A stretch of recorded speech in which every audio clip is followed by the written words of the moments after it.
नमः हरे हराय नमः। हरे कृष्णा। आज हम भगवत गीता अध्याय 16 श्लोक नंबर 2 सीखेंगे। चलिए शुरू करते हैं। अहिंसा सत्यम क्रोध त्याग शांतिरपैशुनम दया भूतेष्व अलोलुप्त्वम मार्दवम हरीरचापलम। अब हम इसे धीरे धीरे बोलकर समझते हैं। अहिंसा सत्यम अक्रोधस त्यागः शांतिर अपैशुनम दया भूतेष्व अलोलुप्त्वम मार्दवम हरीर अचापलम। अब हम इसे फिर से गाते हैं। अहिंसा सत्यम क्रोधस त्याग शांतिरपैशुनम दया भूतेष्व अलोलुप्त्वम मार्दवम हरीरचापलम। अब हम समझते हैं भगवान श्री कृष्ण इस श्लोक में किन गुणों के बारे में बता रहे हैं। अहिंसा सत्यता क्रोध विहीनता त्याग शांति छिद्रान्वेषण में अरुचि समस्त जीवों पर करुणा लोभ विहीनता भद्रता लज्जा संकल्प। हरे कृष्णा। चलिए अब हम महाप्रेम प्रभु जी से इन सब गुणों के बारे में और अच्छे से समझते हैं। हरे कृष्णा जी।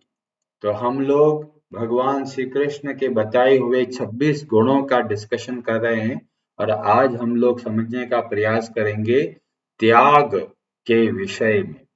त्याग क्या होता है, त्याग को अपने जीवन में कैसे लेके आना है, ये सब हम लोग इस श्लोक के माध्यम से समझने का प्रयास करेंगे। कई लोग समझते हैं कि जो लोग घर बार छोड़ देते हैं, हरिद्वार जाके बैठ जाते हैं, हिमालय में चले जाते हैं, ऐसे लोगों को त्यागी कहा जाता है। पर भगवान की दृष्टि में त्याग बहुत ही अलग है। कई लोग ये समझते हैं अरे कौन मेहनत करेगा, बाबा जी बन जाते हैं और बैठ जाएंगे कई आश्रम में भजन करते रहेंगे। तो वो लोग अपना दायित्व को छोड़कर फिर वो कहते हैं भी हम लोग आश्रम में चले जाते हैं, तो ये कोई वास्तविक त्याग नहीं है। वास्तव में भगवान श्री कृष्ण हमें सिखाते हैं त्याग का सही अर्थ क्या है। 18वें अध्याय के 9वें श्लोक में भगवान श्री कृष्ण बहुत उत्तम तरीके से बताते हैं कार्यम इत्येक यत कर्म नियतम क्रियते अर्जुन। नियत कर्म, जो जो आपका दायित्व है, जो जो आपकी रेस्पॉन्सिबिलिटी है, उसको बहुत अच्छे से करना है। और अगली लाइन में बताया है संगम त्यक्त्वा फलम चैव स त्यागः सात्विको मतः। भगवान श्री कृष्ण की दृष्टि में सही त्याग क्या है कि हमें अच्छे से अपने कर्तव्य कर्मों का पालन करना है, पर कर्मों के जो फल मिलता है उसमें जो आसक्ति होता है, उसका जो त्याग किया जाता है, वही वास्तविक त्याग कहलाता है।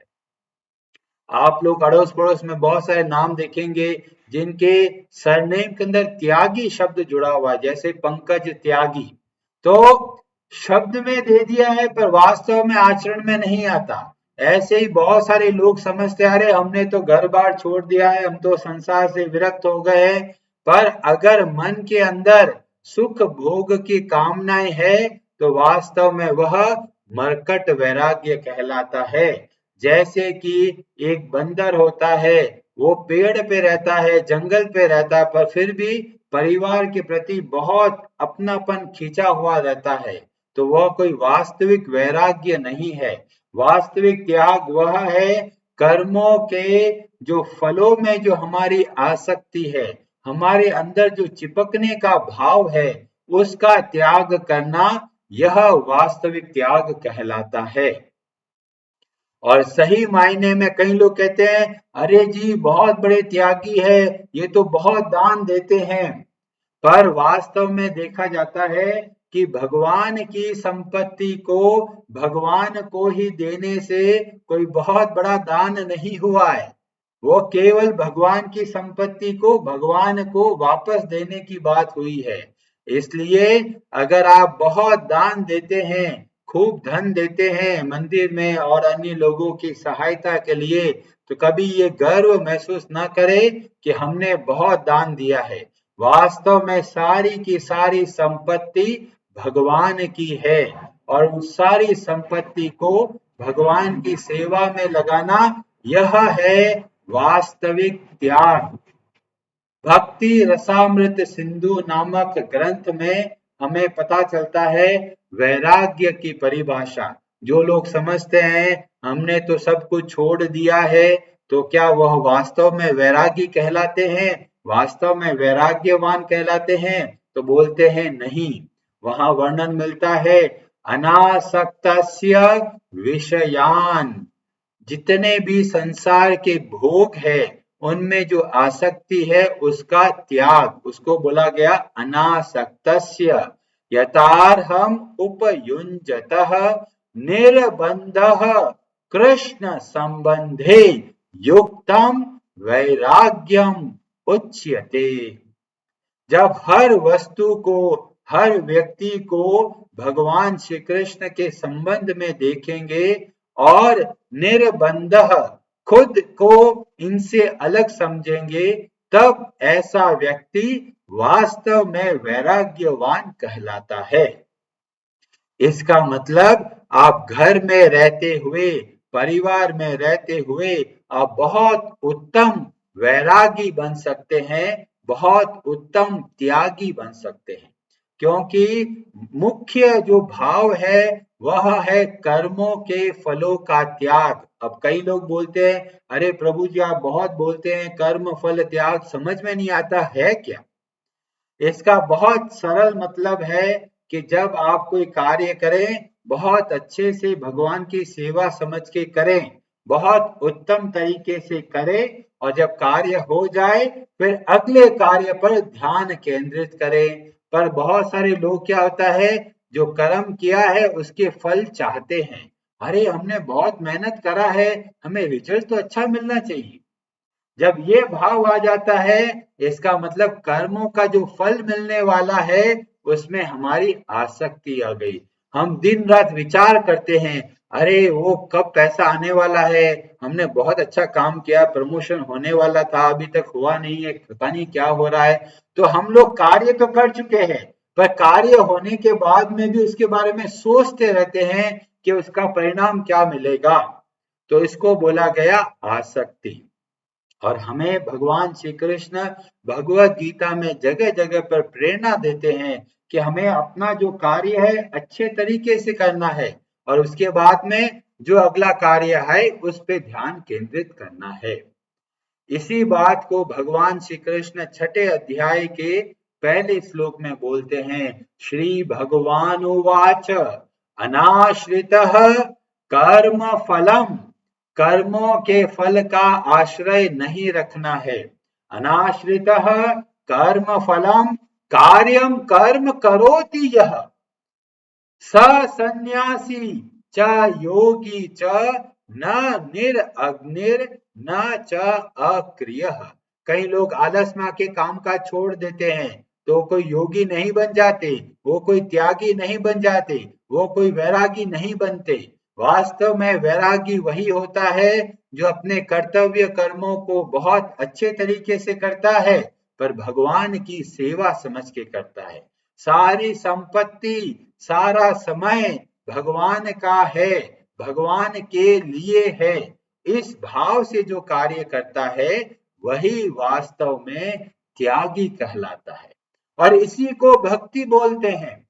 नारद पांचरात्र ग्रंथ में हमें भक्ति की परिभाषा मिलती है। वहां बताया गया सर्व उपाधि विनिर्मुक्तम तत्परत्वेन निर्मलम रसिकेन रसिकेश सेवनम भक्तिर उच्यते। हम अपने शरीर के द्वारा भगवान की जब सेवा करते हैं, इंद्रियों के द्वारा भगवान की सेवा करते हैं, तो वास्तव में वह भक्ति कहलाता है।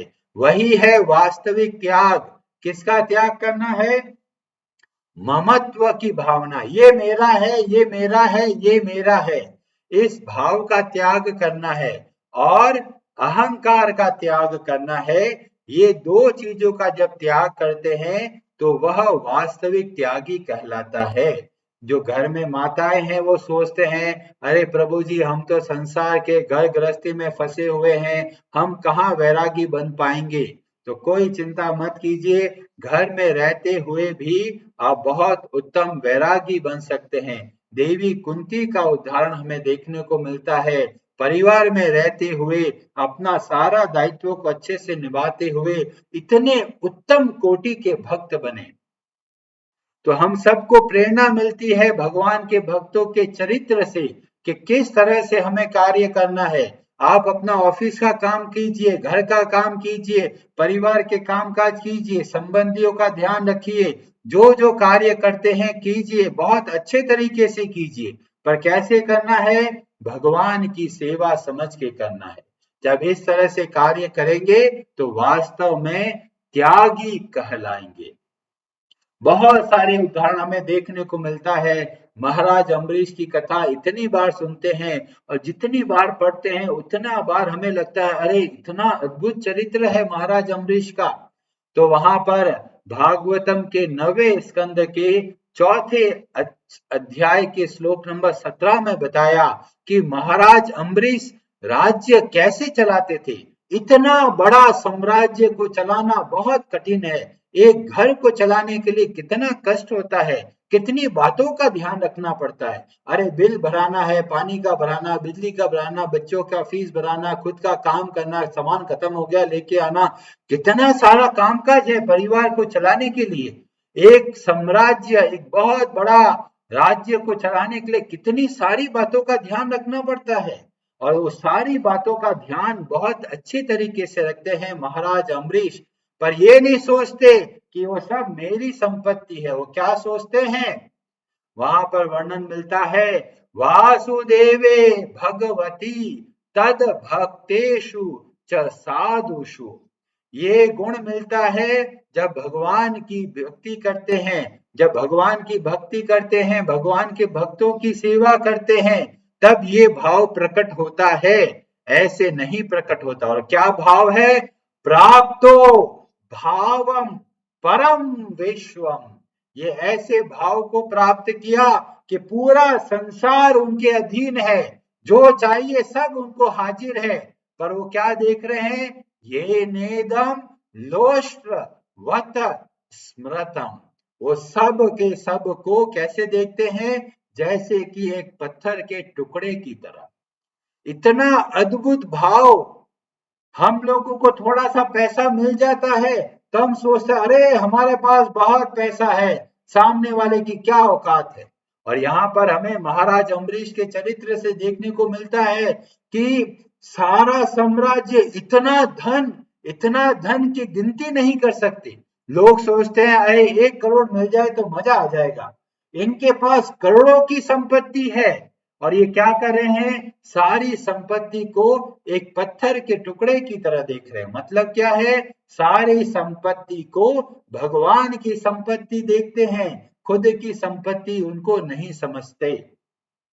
यह है वास्तविक त्यागी। और जब इनके सामने एक बहुत बड़े ऋषि आ जाते हैं, दुर्वासा ऋषि, एक तरफ जो संसार के भोगों को त्याग चुके हैं ऐसे ऋषि, और एक तरफ महाराज अम्बरीश, दोनों में देखेंगे तो हमें पता चल रहा है महाराज अम्बरीश कितने उच्च कोटि के व्यक्ति हैं। तो ये कैसे संभव हुआ? वासुदेवे भगवती तद भक्तेषु च साधुषु। जो भगवान के भक्त है, जब उनकी सेवा करते हैं तब हमें पता चलता है कि वास्तव में हर संपत्ति, सब कुछ भगवान की है और भगवान की संपत्ति को हम भोग करना चाहते हैं। लोग समझते हैं अरे ये मेरा पैसा है, जैसा चाहूं वैसे मैं लुटाऊंगा, जो चाहूं वो करूंगा, मेरे को मजे करना है मैं मजे करूंगा। कई लोग इतना खर्चा करते हैं दिखावा के लिए केवल दिखावे के लिए इतना खर्चा कर देते हैं। ये सब लोग वास्तव में चोर कहलाते हैं। भगवान की संपत्ति ले ली है और भगवान की सेवा में नहीं लगाते, खुद की सेवा में लगे हुए हैं। तरह तरह के स्वादिष्ट रेस्टोरेंट में भोजन करने का है, तरह तरह की जगह घूमने का है, जगह जगह गाड़ियां लेके जाने का है। तो ये वास्तव में भगवान की संपत्ति को लेकर और बैठ गए हैं। तो वास्तव में जब हम अपने अहंकार का और अपने जो आसक्ति है उसका त्याग करते हैं तो वास्तव में वही त्यागी कहलाता है। और हम सबको इस गुण को अच्छे से धारण करने का प्रयास करना है। कई लोग समझते अरे त्यागी ये तो हमारे काम की बात नहीं है। हर एक व्यक्ति के अंदर ये गुण होना चाहिए, त्याग की भावना कि सारी संपत्ति भगवान की है, जितनी आपकी आवश्यकता है उतना आप काम में लीजिए। हरे कृष्णा जी, आप सबका बहुत बहुत धन्यवाद। हरे हराये नमः।